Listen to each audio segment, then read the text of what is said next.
Conductor మృతదేహంతో RTC depot ఎదురుగా కుటుంబ సభ్యులు నిరసనకు దిగిన ఘటన వరంగల్ జిల్లాలో జరిగింది. సంగెం మండలం పల్లారుగూడ గ్రామానికి చెందిన బొమ్మ రాజ్ కుమార్ గత 15 సంవత్సరాలుగా నర్సంపేట ఆర్టీసీ డిపోలో కండక్టర్గా విధులు నిర్వర్తిస్తున్నారు.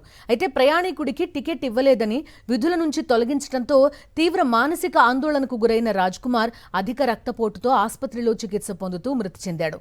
దీంతో న్యాయం చేయాలని డిమాండ్ చేస్తూ మృతుడి కుటుంబ సభ్యులు నర్సంపేట డిపో ముందు ఆందోళనకు దిగారు. మృతుడి భార్యకు ఆర్టీసీలో ఉద్యోగంతో పాటు ఎక్స్గ్రేషియా అందించాలని డిమాండ్ చేశారు.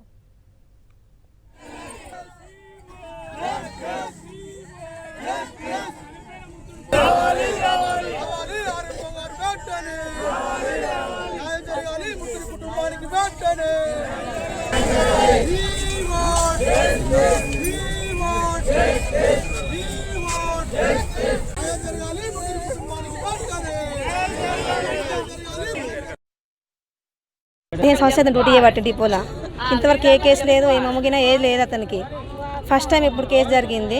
ఇదని కూడా డిఎం ఇచ్చే కేసు అన్నట్టు. ఇది కూడా ఆమె ఏం చేసి కావాలని ఇది డిఎం ఇక్కడ కేసు ఇవ్వకుండా పైకి హన్మకొండ కారమ్మ బస్సు పంపించింది. అట్లా చెప్పి నాతో ఛాన్స్ అలా మళ్ళీ పొద్దున మార్నింగ్ హన్మకొండకు వెళ్దామని రెడీ అయ్యిండు. ఆ లోపు బాడీ మొత్తం షేక్ అయ్యి కింద పడిపోయిండు. ఎమ్మటే నరాలు దిగి చనిపోయిండు. ఇక ఈ కండక్టరు 2/9/25 సంవత్సరంలో టికెట్కి సంబంధించినటువంటి కేసులో టీటీఎల్ చెక్ చేయగా అవకతవకలకు పాల్పడినట్టుగా కేసు రికార్డ్ అయింది. దానిలో భాగంగా మేము అతన్ని సస్పెన్షన్ రిమూవల్ కూడా చేయడం జరిగింది. కాంగ్రెస్ ప్రభుత్వం వచ్చిన తర్వాత తెలంగాణ ఆర్టీసీ దాన్ని నమ్ముకున్నటువంటి కార్మికుల జీవితాలతో ఆడుకుంటుంది. నర్సంపేట డిపోలో బొమ్మ రాజ్ కుమార్ అనేటువంటి కండక్టర్ ఆర్టీసీ అధికారుల యొక్క వేధింపుల వల్ల, ప్రభుత్వం యొక్క ఆదేశాలు, తీవ్రమైనటువంటి పని ఒత్తిడి వల్ల ప్రత్యేకంగా మహాలక్ష్మి పథకాన్ని అంటూ ఒకటి తీసుకొచ్చి ఉచిత బస్సు ప్రయాణం అని చెప్తే 100-150 మంది మహిళలు బస్సులో కిక్కిరిసి ఎక్కేటువంటి పరిస్థితి.